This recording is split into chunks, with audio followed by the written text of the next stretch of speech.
If I told you that becoming wealthy has far less to do with how much money you make, and it has far more to do with how you think, act, and show up, what would you say? The reality of it is that over the last 36 years of my advising millionaires and researching what works and really watching firsthand not only the financial habits that separate people who build wealth, but also those who struggle, I have seen a very interesting perspective. And the surprising part is that, the things that millionaires do aren't magical.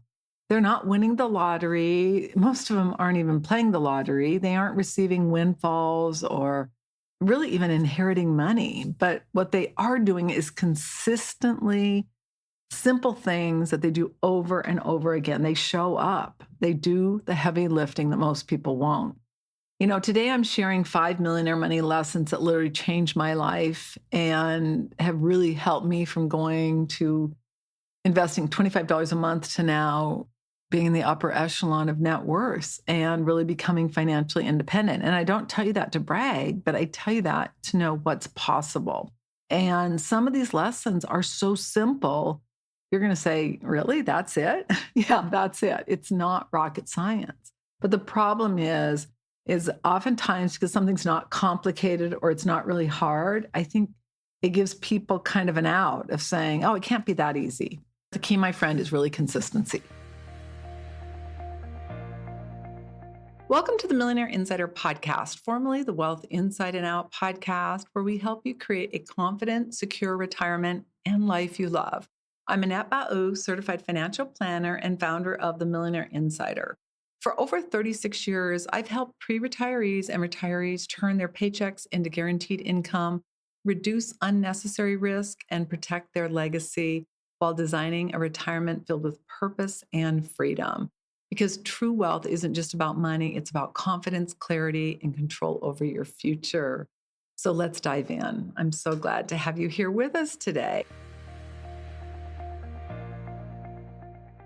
For today's free resource, you can download our Millionaire Mindset Guide. This guide literally is designed to help you think and do things differently so that you can achieve your goal.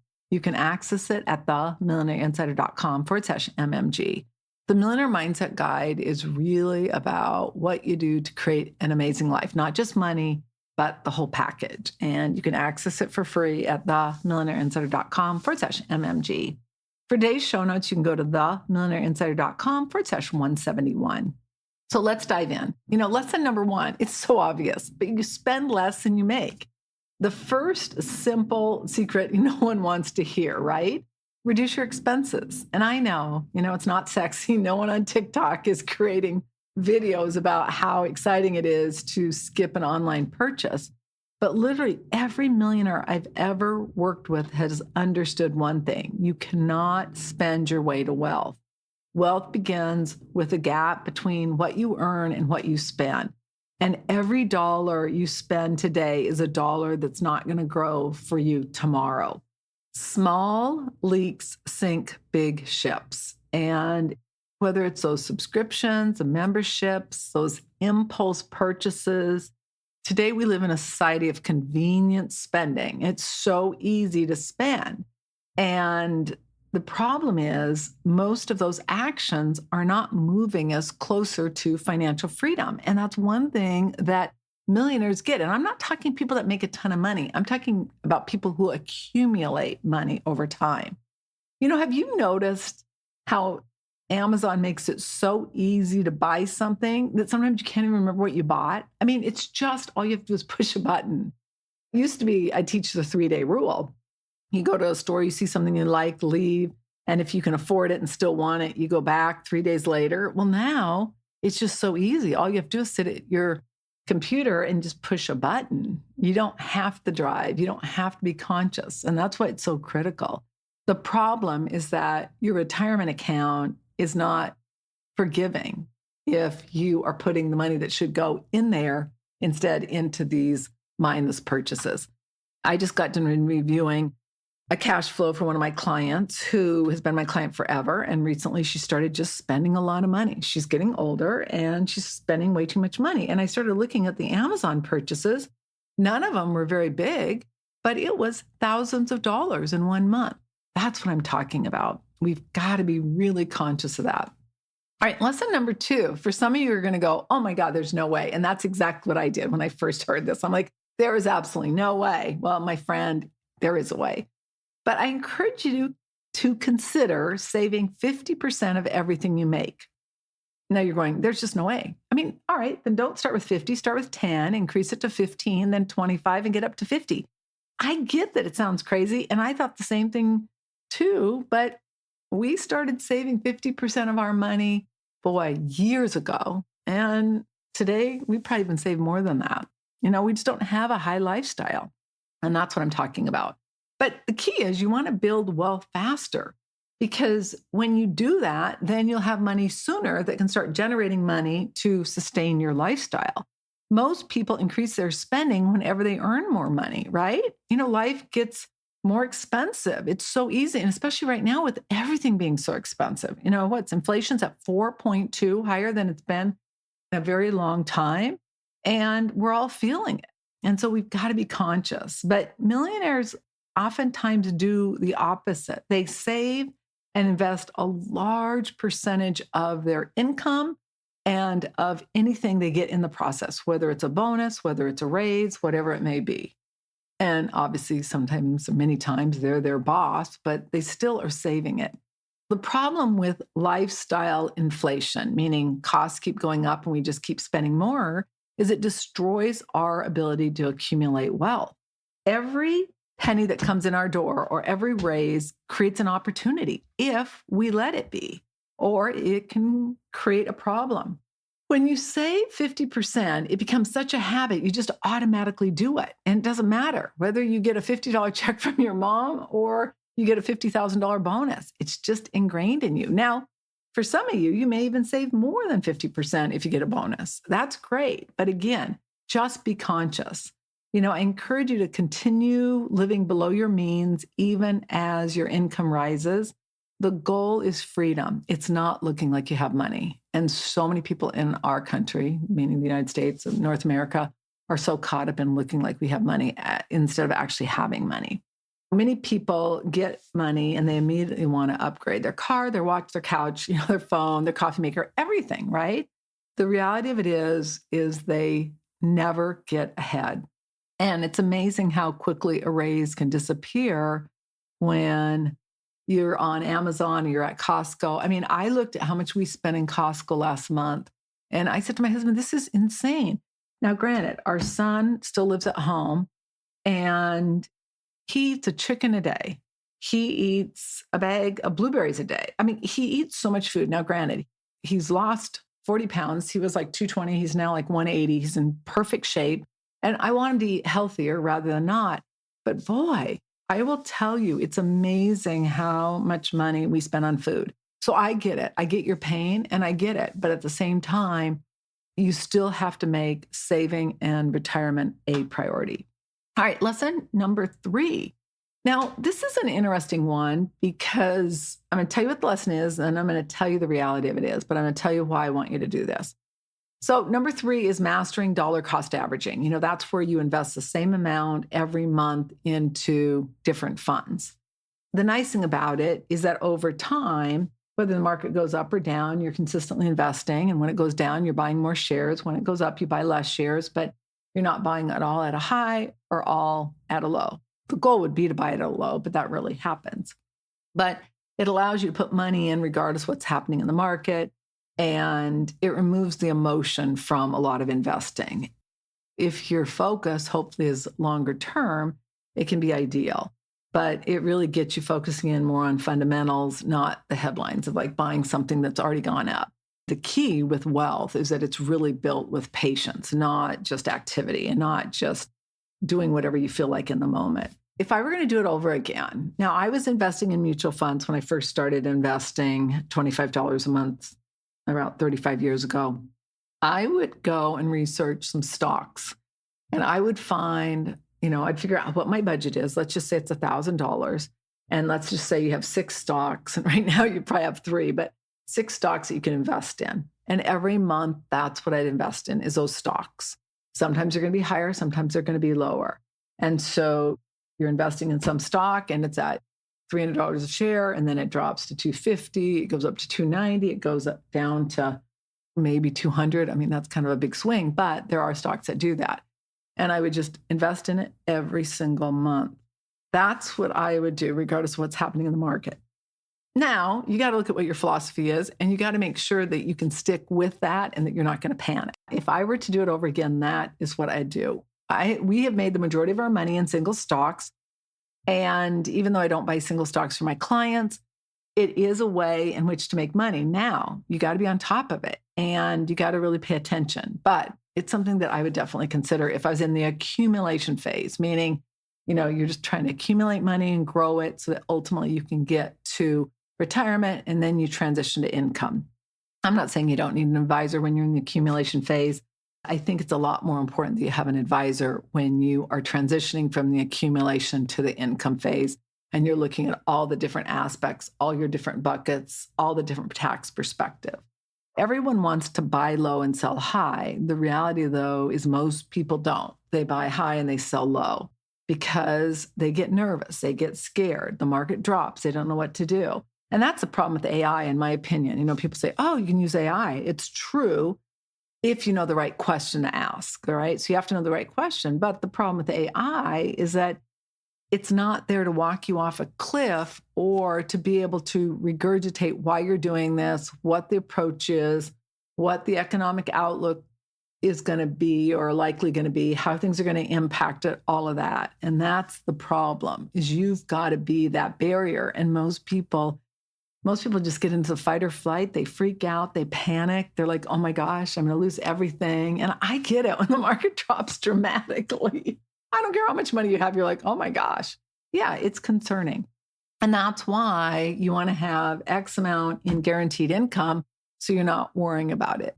And I still have to remind myself that we have more than we're going to need to spend in retirement in guaranteed income. And that is such a freeing feeling. So again, something to be aware of. One of the things that you want to equate when you're really thinking about buying low or selling high is that so many people, it's kind of like you're running into a burning building because everyone else is. Like you're getting in the market just because everyone else is. And then once everyone else is getting out, you're doing the same thing. That's kind of like buying high, selling low. And it just doesn't work out well. And that's what you got to get over if you're going to ever be able to effectively manage your own money or really make money long term, even if somebody else is managing it. There's a lot of risk in that. So that's not investment advice, but it's something that if I would do over again, I would do that. Number 4, always have opportunity cash. Now, I really encourage you to make sure you've got your money in high yielding money markets and or, short-term CDs. So you've got enough liquid money. Now, I've got more liquid money than I need to, but it balances out the amount of risk I have in my investments. And so I don't recommend typically that you have, as much as I do, I recommend typically that a person has somewhere, 3, probably at the low end, probably ideally 6. I have a few years.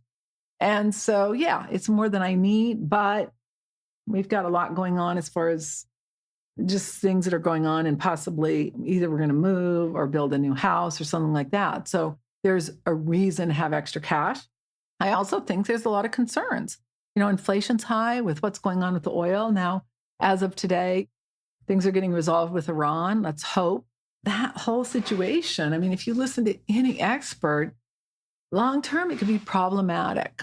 And so, again, you just got to make sure that you've got a plan in place and you're looking at all the different indicators before you make a final decision.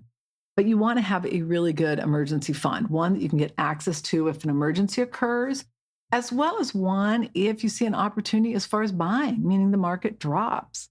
You want to make sure that you're earning a good amount of money on that. For even after rates went up and high yields were paying 5%, if you may remember during COVID. And boy, I just kill myself because I was still earning 0.0005. And, for every 100,000, I was basically losing $5,000 a year. You have 1 million, that's 50,000. It's dumb. But it's just a matter of taking the time to do it when you're dealing with what I am, where I have all my clients to help. So again, it's just something to be aware of. But when the market drops, then you have the opportunity to act, invest your money, and that's the power of it.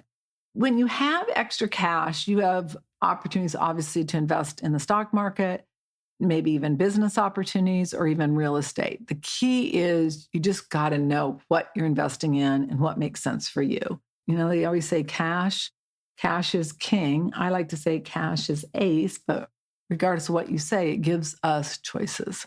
I once heard this thing where somebody would say cash is like toilet paper. Nobody talks about it until they run out. And I was like, oh, there's some truth to that. But, then suddenly it becomes the most important thing in the world. You got to just be aware of it, but it is true. Number 5, investing in yourself. I think the biggest return you're ever going to earn is where you are putting money in yourself. And this is a lesson a lot of times people miss. In my opinion, I think it's been probably the best decision I've made, even more so than investing in real estate and stocks. You just got to be aware of it. Where do you need to increase your skills? What can you do to improve your health? Read more books, learn from mentors, build that confidence, work on your worth barometer. You want to elevate that. And if you need more help with that, I encourage you to listen to last week's episode, which is themillionaireinsider.com/170, where we talk about 5 of the most important life lessons I've learned on my millionaire journey. Your worth barometer is critical. And then last but not least, take time to create a financial plan. The more valuable you become, the more opportunities you're going to create. And investing in yourself, in my opinion, is absolutely critical to that. And that's something that so many people miss. They think it's all about investing in something out there, but take the time to invest in yourself. Don't lose sight of that. I've seen people make money and lose money, but the common denominator is always the same. Successful people continue to invest in themselves. And, the good news is, unlike the stock market, you don't wake up one morning and discover that all the knowledge you have has lost you like half of your portfolio, right? No, you can build on what you've learned and what you've invested in. That's the power of it. So don't forget that. So I just want to recap. Number 1, spend less than you make. So critical.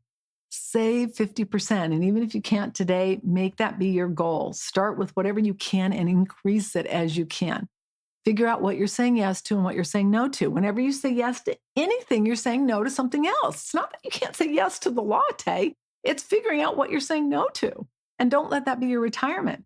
Consider dollar cost averaging into your favorite stocks. And again, there's a lot of risk in that. So that's not investment advice, but it's something that if I would do over again, I would do that. Lesson 4, always have opportunity cash. Make sure you have enough in your emergency reserve and you have enough if the market drops and you want to invest in it. And then number 5, invest in yourself. It's the highest return I think that's paid off for me, and it can you too. So don't discount any of those. What I want to leave you with is that wealth isn't created by one major decision. It's created by hundreds of small decisions that are repeated over time. It requires that you reduce expenses, save a large portion of your income, invest consistently, keep money available for opportunities and to just cover you if you have an emergency. And always remember that the money you put into yourself to improve yourself ultimately pays off. I've seen this formula work for years with millionaires over and over again. And the goal isn't simply to have more money. It's about creating a financially secure life you love, one that you really want to live, a life that gives you choices and freedom where you can spend your time doing what you want to do. Like we're down at our home in Mexico and we've had so much fun. We're just like chilling, just enjoying it, just relaxing. Tonight, we're going out and seeing a band. Last night, we went out and had this deep fried fish, which was so good. My husband and son went fishing this morning when I was going to do my recordings, but I didn't because I didn't feel like it. But that's what I'm talking about. It's where you have the choice to do what you want to do. When you can do what you want to do, it just gives you, really the ultimate goal, why you're working hard to get your money, and that's choices and freedom. So I really encourage you to make that a priority. I want to encourage you to go back over this and just take one action today. Maybe just review one expense or one way in which you can increase your savings and then just do it. Might even be taking your savings account in the bank and moving it to a high yield account. They're still paying in the high threes, low fours. Now, maybe you're going to get a little less than that, but the point is it's more than the 0.0001% you're probably earning. I encourage you to continue learning. Small actions are what create major results, and those results create that financially secure life you love. I hope you enjoyed today's episode. If you're ready to create your plan, I encourage you to go to themillionaireinsider.com/5Q. There you can answer a few questions and we'll give you a roadmap on what your next best step is. So again, themillionaireinsider.com/5Q. Thanks so much for joining me. I hope you enjoyed these 5 lessons. They made such a difference on my life and so many others, and they can yours too. So I'll look forward to seeing you in our next episode. I'm Annette Ba'u. All international copyrights are reserved. Bye for now.